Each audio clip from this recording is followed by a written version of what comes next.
بسم اللہ الرحمن الرحیم۔ السلام علیکم لسنرز، آج میں آپ کے لیے 8 سٹوریز لے کر آئی ہوں جو انتہائی خوفناک ہیں۔ امید ہے آپ کو یہ تمام کہانیاں بہت پسند آئیں گی۔ ہمیں پہلی کہانی حمزہ نے بھیجی ہے، جسے اینٹیک چیزیں جمع کرنے کا بے حد شوق تھا۔ ایک دن اسے ایک پرانا میوزک باکس ملا جو کسی زمانے میں بہت مشہور تھا۔ میوزک باکس کو گھمانے پر اس میں سے ایک مدھر دھن نکلتی تھی، مگر رات کے وقت حمزہ کو عجیب و غریب احساسات ہونے لگے۔ جیسے ہی اس نے میوزک باکس کو بجانا شروع کیا، اسے ایک بھاری سردی سی محسوس ہوئی اور کمرے میں عجیب سی خاموشی چھا گئی۔ اچانک میوزک بجتے بجتے اس کی دھن بدل گئی اور وہ ایک خوفناک موسیقی میں تبدیل ہو گئی۔ حمزہ نے جب وہ باکس بند کرنے کی کوشش کی، مگر نہ تو وہ بند ہوا بلکہ اس میں سے مختلف دھنیں خود بخود بجنے لگیں۔ اسی وقت حمزہ کو لگنے لگا جیسے کوئی سایہ اس کے پیچھے کھڑا ہے۔ جب اس نے مڑ کر دیکھا تو ایک دھندلی سی شکل اس کی طرف گھور رہی تھی۔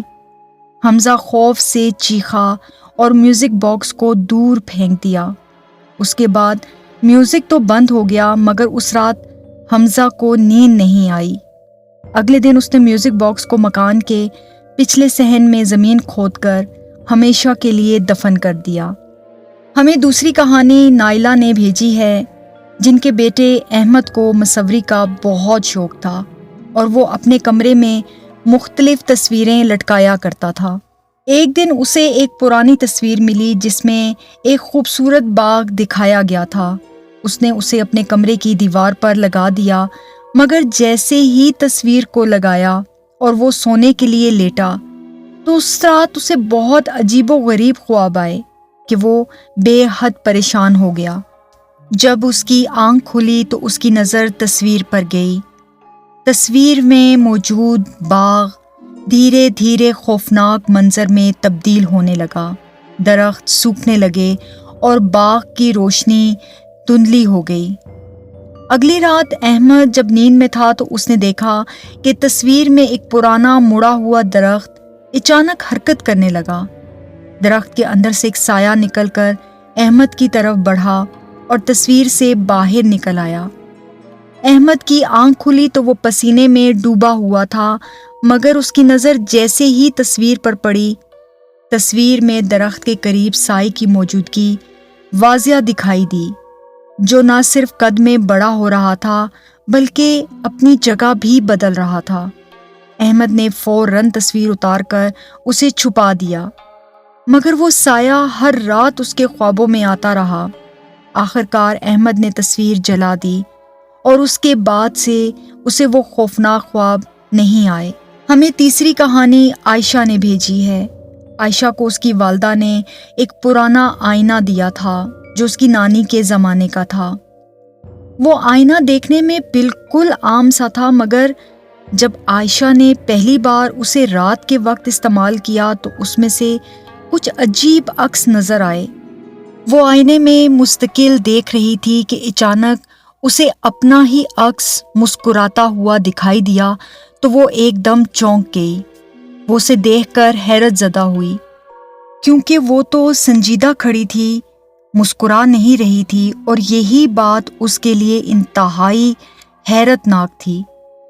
پھر دیکھتے ہی دیکھتے آئینے میں موجود عکس نے اچانک اس سے بات کرنا شروع کر دی اور کہا کہ وہ اس کا حقیقی چہرہ ہے۔ عائشہ یہ سب دیکھ کر ڈر گئی اور اس نے فوراً آئینہ ڈھانپ دیا، مگر رات کے وقت آئینے سے عجیب و غریب آوازیں آنے لگیں۔ کوئی اسے کہہ رہا تھا کہ ہم پر سے یہ کپڑا ہٹا دو۔ پھر اسے لگا کہ جیسے کوئی اسے بلا رہا ہو۔ جب عائشہ نے دوبارہ آئینے کی طرف دیکھا تو اس میں سے ایک عجیب و غریب عکس جو کہ اسی کی طرح کا تھا باہر نکلنے کی کوشش کر رہا تھا۔ تو عائشہ چیخنے لگی۔ وہ فوراً دادی کے کمرے میں داخل ہوئی اور انہیں تمام صورتحال سے آگاہ کیا۔ تو اس کی دادی فوراً کمرے میں داخل ہوئیں اور انہوں نے وہ آئینہ زور سے زمین پر پھینکا، جس کی وجہ سے وہ آئینہ ٹوٹ گیا۔ پھر اس کی دادی اسے لے کر کمرے سے فوراً باہر نکل گئیں۔ یہ تو شکر ہے کہ وہ کسی سنگین حادثے سے بچ گئی۔ ہماری اگلی سٹوری عمر کی ہے، جسے ایک دن اپنے دادا کی پرانی چیزوں میں سے ایک لاکٹ ملتا ہے۔ لاکٹ دیکھنے میں بہت خوبصورت تھا۔ اس کے اندر ایک پرانا سا فوٹو لگا ہوا تھا جس میں ایک چھوٹا بچہ اور ایک عورت دکھائی دے رہے تھے۔ عمر نے لاکٹ اپنے گلے میں پہن لیا، لیکن اسی رات اسے عجیب و غریب خواب آنے لگے۔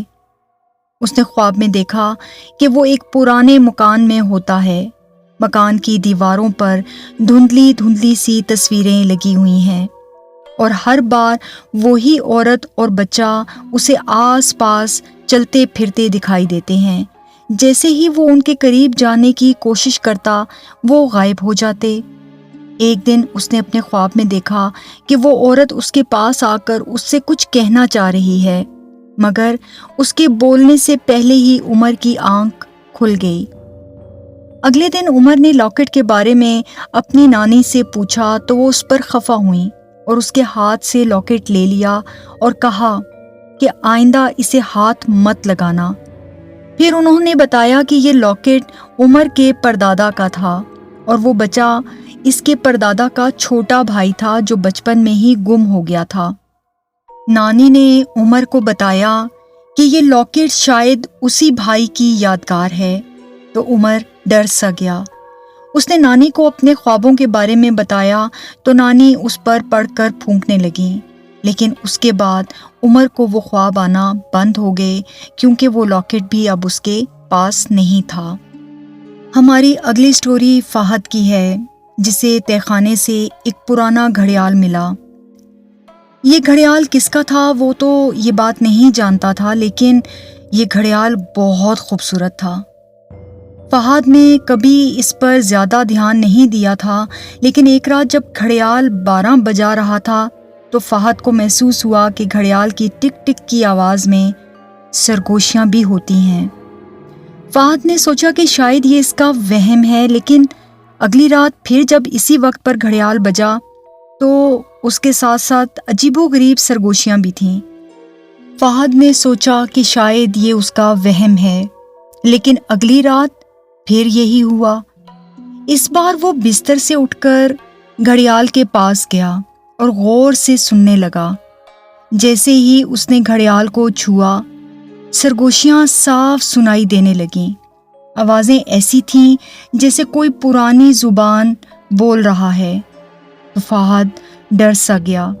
اس نے فوراً اس کا تذکرہ اپنے ابو سے کیا تو انہوں نے بتایا کہ یہ گھڑیال انہیں اپنے دادا کے پرانے گھر سے ملا تھا، جو ایک حادثے میں تباہ ہو گیا تھا۔ فہد کو یقین ہو گیا کہ گھڑیال میں کچھ نہ کچھ تو پراسراریت ہے، لیکن ابو کے منع کرنے پر اس نے گھڑیال کو دوبارہ چابی دینا بند کر دی، لیکن پھر اسے وہ سرگوشیاں بھی آنا بند ہو گئیں۔ لیکن پھر فہد کے ابو نے اس سے یہ گھڑیال لے لیا اور دوبارہ سے تہہ خانے میں رکھ دیا، اور فہد کو منع کیا کہ آئندہ اس کو ہاتھ نہیں لگانا۔ اگلی سٹوری ایک چھوٹے سے گاؤں میں رہنے والے حسان نامی ایک بچے کی ہے، جو شام کو گاؤں کے پرانے تھیٹر میں جا کر کھیلتا تھا۔ یہ تھیٹر بہت پرانا اور ویران تھا اور وہاں کوئی نہیں آتا تھا۔ تھیٹر میں ایک دن حسان کو کچھ قدیم کٹ پتلیاں ملیں جو کسی زمانے میں کھیل کے دوران استعمال کی جاتی تھیں۔ حسان نے ان پتلیوں کے ساتھ کھیلنا شروع کر دیا۔ پہلے تو سب کچھ معمول کے مطابق تھا، مگر ایک دن جب حسان نے پتلیوں کو حرکت دی تو اسے محسوس ہوا جیسے وہ پتلیاں خود بخود حرکت کر رہی ہوں۔ پتلیوں کی آنکھوں میں زندگی کی چمک بھی نظر آنے لگی اور وہ آپس میں سرگوشیاں بھی کرنے لگیں۔ حسان نے انہیں جلدی سے صندوق میں بند کر دیا اور گھر واپس آ گیا۔ رات کو حسان نے خواب میں دیکھا کہ وہی پتلیاں اس کے بستر کے گرد ناچ رہی ہیں اور ان کے چہروں پر خوفناک مسکراہٹیں تھیں۔ حسان نے جب آنکھیں کھولیں تو پتلیاں واقعی ہی اس کے بستر کے پاس تھیں۔ حالانکہ وہ تو انہیں صندوق میں بند کر کے آیا تھا، لیکن انہیں دیکھ کر ایسا لگتا تھا جیسے وہ صندوق سے نکل کر اس کے پیچھے پیچھے چلی آئی ہوں۔ حسان ڈر گیا اور رونے لگا تو اس کے والدین گھبرا کر کمرے میں آئے تو وہ ان سے لپٹ گیا اور بولا کہ ان پتلیوں کو کمرے سے باہر نکالیں۔ اس کے والدین پریشان ہو کر ایک دوسرے کی طرف دیکھنے لگے کیونکہ وہاں پر کوئی پتلیاں نہیں تھیں۔ اگلے دن حسان نے تھیٹر جا کر ان پتلیوں کو آگ لگا دی اور اس کے بعد کبھی اس تھیٹر کا رخ نہیں کیا۔ ہماری اگلی کہانی عمیر کی راولپنڈی سے ہے۔ وہ کہتے ہیں ان کا ایک دوست تھا علی، جو ہمیشہ رات کے وقت اس سے ملنے آتا تھا۔ علی بہت عجیب تھا اور ہمیشہ رات کو آ کر عمیر سے باتیں کیا کرتا تھا، مگر دن کے وقت کبھی نظر نہیں آتا تھا۔ ایک دن عمیر نے علی سے پوچھا کہ وہ دن میں کیوں نہیں آتا، تو علی نے مسکراتے ہوئے کہا کہ وہ دن میں سو جاتا ہے۔ ایک رات عمیر نے اپنی امی سے علی کے بارے میں بات کی، مگر اس کی امی نے کہا کہ انہوں نے کبھی علی کو نہیں دیکھا۔ عمیر نے اپنی امی کی بات کو مذاق سمجھا، مگر اگلی رات جب علی آیا تو عمیر نے دیکھا کہ علی کچھ عجیب و غریب سا دکھائی دے رہا ہے۔ اس کی مسکراہٹ پہلے سے زیادہ پراسرار اور خوفناک لگ رہی تھی۔ اتنے میں عمیر کو اس کی امی نے آواز دی تو اس نے کہا کہ میں اپنے دوست علی کے ساتھ کھیل رہا ہوں۔ تو اس کی امی نے حیرت سے اسے دیکھ کر کہا کہ کہاں ہے تمہارا دوست؟ تو وہ اپنی امی کی بات پر پریشان ہو گیا اور ہنس کر کہنے لگا کہ یہ میرے ساتھ ہی تو کھڑا ہے۔ تو اس کی امی اس کی بات پر خفا ہونے لگیں کہ اب تم جھوٹ بھی بولنے لگے ہو۔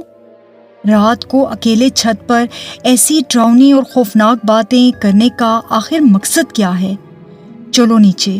تو وہ علی کی طرف دیکھ کر پریشان ہو گیا کہ اتنا بڑا لڑکا اس کے ساتھ کھڑا ہے اور اس کی ماں کو دکھائی نہیں دے رہا۔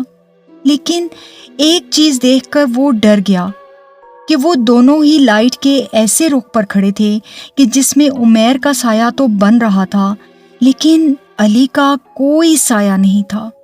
اور اس بات میں علی اتنا خوفزدہ ہوا کہ دوڑ کر اپنی ماں کے ساتھ لپٹ گیا اور سرگوشی میں کہا کہ اماں، آپ کو وہ سامنے کھڑا علی کیا واقعی نظر نہیں آ رہا؟ تو اس کی ماں نے انکار میں سر ہلاتے ہوئے کہا کہ تم فوراً نیچے چلو، اور ساتھ ہی ساتھ اس کے اوپر آیت الکرسی بھی پڑھنے لگیں اور فوراً اسے نیچے لے آئیں۔ اگلی صبح وہ چھت پر گیا تو اسے علی کے جوتے دکھائی دیے جو وہ عموماً کھیل کے دوران اتار دیا کرتا تھا۔ تو گویا جو کچھ میں نے دیکھا ہے وہ جھوٹ نہیں تھا اور اس کے ساتھ کھیلنے والا لڑکا انسان نہیں بلکہ کوئی اور مخلوق ہے۔ لیکن اس بات کا ذکر علی نے پھر کسی سے نہیں کیا، اس نے وہ جوتے چھپا دیے۔ لیکن اس کے بعد وہ کبھی بھی رات کو اکیلا چھت پر نہیں گیا۔ یہ اور بات ہے کہ جس کمرے میں وہ سوتا تھا اس کی چھت پر اسے کسی کے چلنے پھرنے کی آوازیں برابر سنائی دیتی۔ تو جب تک نیند نہ آتی وہ قرآن پاک کی آیات تلاوت کرتا رہتا۔ ایسے میں وہ آوازیں بھی آہستہ آہستہ بند ہو جاتی۔ ہماری اگلی اور آخری کہانی ندا کی ہے، جسے اپنے دادا کا پرانا صندوق بہت پسند تھا جو گھر کے کونے میں بند پڑا رہتا تھا۔ ایک دن اس نے اپنے والدین سے اجازت لی اور صندوق کو کھولنے کا ارادہ کیا۔ صندوق کھلتے ہی ندا کو اس میں سے ایک پرانی ڈائری اور کچھ کھلونے ملے جو اس کے دادا کے بچپن کے تھے۔ ندا نے ڈائری پڑھنی شروع کی جس میں اس کے دادا نے اپنے بچپن کے کئی خوفناک واقعات کا ذکر کیا تھا۔ ڈائری میں لکھا تھا کہ ایک دن جب اس کے دادا نے صندوق کو کھولا تو انہیں اس میں ایک عجیب سا کھلونا ملا جو خود بخود حرکت کرتا تھا۔ اس کھلونے نے ان کے دادا کا پیچھا کرنا شروع کر دیا اور کئی راتیں وہ کھلونا ان کے خواب میں بھی آتا رہا۔ ندا نے جب یہاں تک پڑھا تو وہ خوفزدہ ہو گئی۔ اچانک اس کے کمرے میں کچھ عجیب سی آوازیں آنے لگیں۔ ندا نے جب مڑ کر دیکھا تو وہی